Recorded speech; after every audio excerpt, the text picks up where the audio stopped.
સુરતમાં ગ્રીષ્મા હત્યાકાંડ જેવો બનાવ બનતા અટકી ગયો। યુવકનો કથિત પ્રેમિકા પર જાહેરમાં ઘાતકી હુમલો। યુવકે યુવતીનું ગળું કાપવાની કોશિશ કરી।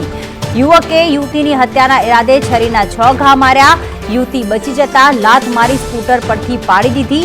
દીકરીને બચાવવા ગયેલી માતા પર પણ આરોપીએ હુમલો કર્યો। ઇન્સ્ટાગ્રામ ઉપર પાંગરેલો પ્રેમ લગ્નમાં નહીં પરિણમતા તે ઘાતક બન્યો છે। 6 મહિના અગાઉ જ યુવતી અને આરોપી પ્રતિક સંપર્કમાં આવ્યા હતા। પ્રતિકે જબરદસ્તી યુવતી સાથે મંદિરમાં ફૂલહાર કર્યા હતા। હિના અને તેની માતા હાલ હોસ્પિટલમાં સારવાર હેઠળ છે। જહાંગીરપુરા પોલીસે સનકી પ્રતિકની ધરપકડ કરી છે।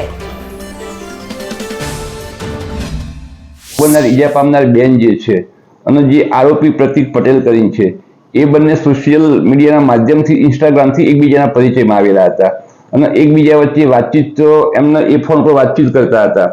દરમિયાનમાં આ બંને વચ્ચે આ જે ભોગ બનનાર જે છે એને આ છોકરા સાથે સંબંધ પસંદ ન હોય એને એની સાથે બોલવાનું અને કોઈ પણ બીજો કોઈ એની સાથે કોઈ વાતચીત કરવાનું બંધ કરી દીધેલું। ત્યારે આ કામના આરોપીએ એ ભોગ બનનારનો પીછો કર્યો એના મોપેડ ઉપર એમ ચાલુ બાઇકમાં જે ચાલુમાં જેને ત્યાં ધક્કો મારી અને એમને પાડી કાઢ્યા એટલે એ પડી ગયા ભોગ બનનાર। એટલે ભોગ બનનારનો આ કામના આરોપીએ એની સાથે જે સરી હતી એનાથી એને ઈજાઓ કરેલી એને અને પછી એ વખતે એના માતા પણ વચ્ચે પડતા એના માતાને પણ પેટના ભાગે ઈજા થયેલી છે।